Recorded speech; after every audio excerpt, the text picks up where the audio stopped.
You're about to discover the only World War II battles fought on American soil. While the world focused on Midway and Guadalcanal, a silent invasion was happening in Alaska that nobody expected. This is the story that Hollywood forgot. June 3rd, 1942. Most Americans had never even heard of the Aleutian Islands. This chain of volcanic rocks stretched over 200 miles from Alaska toward Japan, covered in fog most days of the year. But Japan saw something nobody else did, a backdoor into North America. The attack came in two waves at Dutch Harbor. Japanese carrier planes screamed out of the pung, dropping bombs on the only American military base in the region. Explosions tore through oil storage tanks. The hospital was demolished. This wasn't just a raid. It was the opening move of an invasion.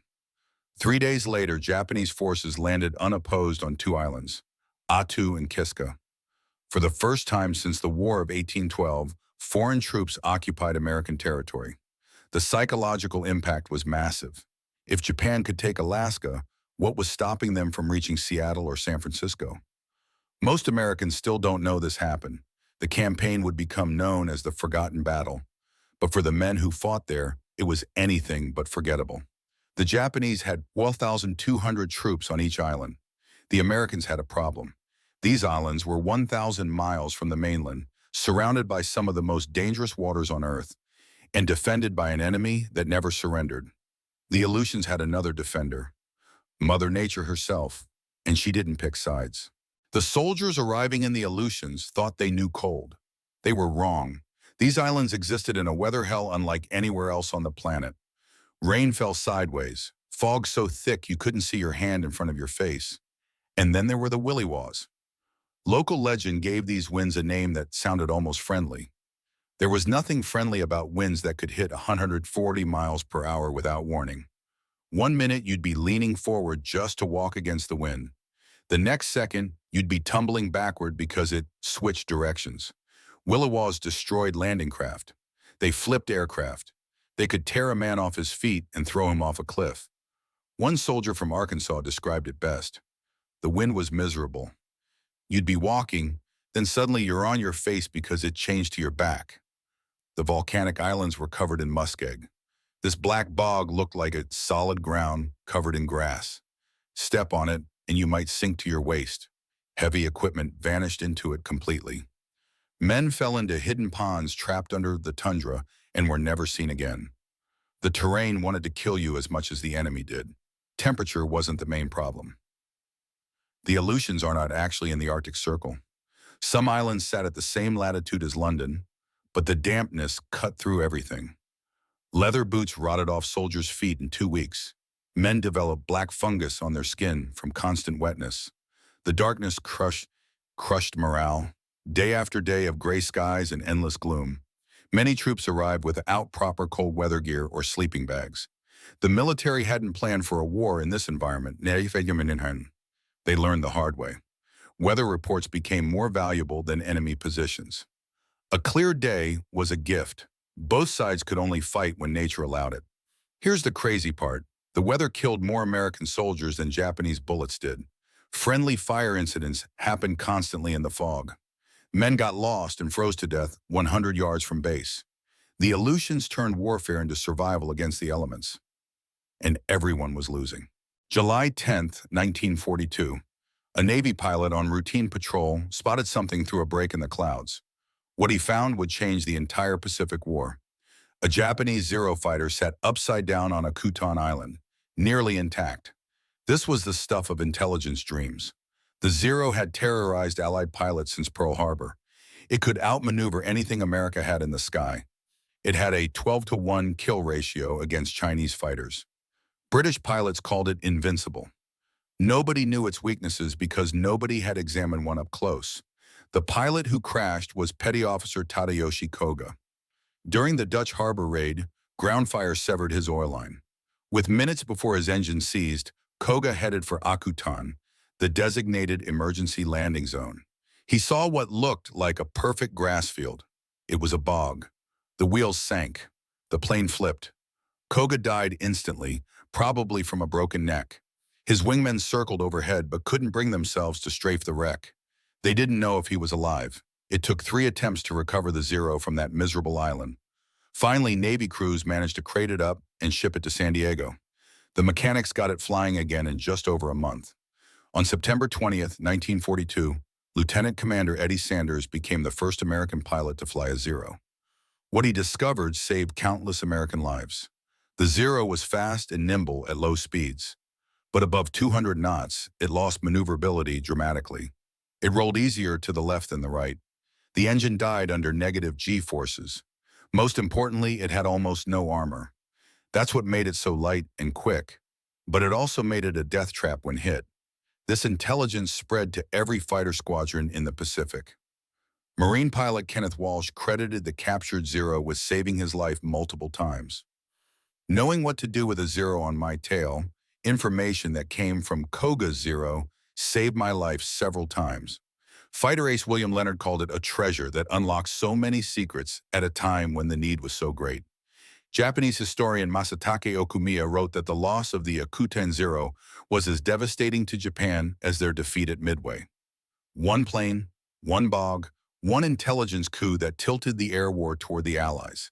And it happened because a young pilot mistook swamp grass for solid ground. May 11th, 1943. American forces launched Operation Landcrab. Time to take back Attu. Commanders expected 3 to 5 days of fighting. It took 19 days of pure hell. The Japanese garrison commander was Colonel Yasuyo Yamasaki. He had 2,600 troops who would rather die than surrender. American intelligence had underestimated the numbers by half. This was going to be bad. The invasion started in fog so thick that radar-equipped destroyers had to guide landing craft to shore. Red Beach turned out to be 100 yards of rock surrounded by 250-foot cliffs. Perfect ambush terrain. But the Japanese had something more clever in mind. They let the Americans land. Then they opened fire from concealed positions on every surrounding ridge. The fighting moved into mountain passes with names like Jarman Pass and Cold Mountain. Japanese soldiers dug fighting holes into frozen slopes. They were invisible until they opened fire. American troops crawled forward through snow and volcanic rock. Hand-to-hand combat became common. One soldier, Dean Gallus, walked into Japanese lines because their heavy weather gear made them look like American replacements. He was bayoneted 4 times. He survived. The weather played its usual tricks. On 11 of the 20 critical battle days, air support couldn't fly. 3 Wildcat pilots tried to provide support on May 14th. They flew into Jarman Pass and were slammed into the mountainside by a williwaw, killed instantly by wind. The ground troops had to fight mostly without air support. By May 29th, the Americans had pushed the Japanese into their final positions. Colonel Yamasaki knew it was over. He gathered every man who could still fight. Walking wounded, cooks, engineers, about 1,000 troops. They fixed bayonets for a final banzai charge. At 3 a.m. they attacked. The charge broke through American lines. Complete chaos in the darkness. Japanese soldiers shouting, "You die, American dog." Americans firing at anything that moved. Some Japanese troops reached American artillery positions and fought with grenades and bayonets until dawn. When the sun finally rose, only 28 Japanese soldiers remained alive. Most chose to end their own lives rather than surrender. The American victory came at a steep price. 549 killed in action.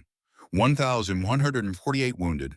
Another 1,200 suffered severe cold injuries, trench foot, and disease. More American casualties per day of battle than most Pacific Island campaigns. And this was supposed to be the easy one.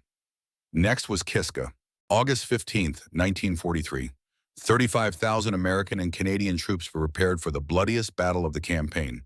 They were about to discover the strangest victory of World War II. After Attu's nightmare, commanders took no chances with Kiska. They assembled a massive invasion force, more troops than used at Attu. 3 weeks of constant naval bombardment, hundreds of bombing runs. They were going to crush the enemy with overwhelming force. Intelligence suggested 10,000 Japanese defenders waited on the island. The invasion fleet approached in unusually clear weather. Strange, the Aleutians were never clear. Landing craft hit the beaches unopposed. Even stranger. Troops advanced inland, expecting ambush at every turn. Nothing. They searched buildings. Empty. They found hot food still sitting on tables. Fresh laundry hanging to dry. but no enemy. For 2 days, 35,000 soldiers searched every inch of Kiska Island. Zero Japanese soldiers. The garrison had evacuated under cover of fog nearly 3 weeks earlier, July 28th. While American ships were repositioning for the bombardment, Japanese ships slipped in and evacuated 5,183 troops in just 55 minutes. One of the greatest evacuation operations of the war. But the invasion still claimed casualties. In the fog and confusion, American and Canadian troops fired on each other. Friendly fire killed 28 Allied soldiers and wounded 50 more. Men also died from booby traps and landmines left behind. The psychological toll was heavy. Troops had worked themselves into a battle frenzy, expecting vicious combat. Finding nobody created a bizarre letdown mixed with relief. The campaign was over. From June 1942 to August 1943, American forces had retaken all captured territory. The Japanese Northern Area Fleet withdrew. They never threatened North America again. The Aleutian victory freed up resources and taught valuable lessons about amphibious warfare that would be used across the Pacific. The forgotten battle ended with the strangest anticlimactic victory in military history. But the soldiers who fought there never forgot. They battled an enemy that wouldn't surrender. They survived weather that killed indiscriminately, and they proved that American soil would not remain occupied. The Aleutians Campaign might be forgotten by history books, but for those who fought through fog, wind, and frozen hell, it was very real, very brutal, and very American. Image generations.